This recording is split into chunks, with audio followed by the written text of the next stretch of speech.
Suzuki Gixxer আমরা খুলেছি, দেখেন ইঞ্জিনের ভেতরে কীভাবে তেল ঢুকেছে। আমরা গাড়ির সমস্যা পেয়েছি কার্বোরেটরের সমস্যা আমরা সমাধান করব,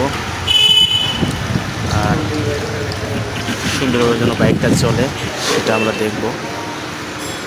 আপনারা যে ভিডিওটা দেখছেন আমাদের সাথেই থাকবেন, লাইক কমেন্ট শেয়ার করবেন একটি নতুন নতুন ভিডিও করার জন্য।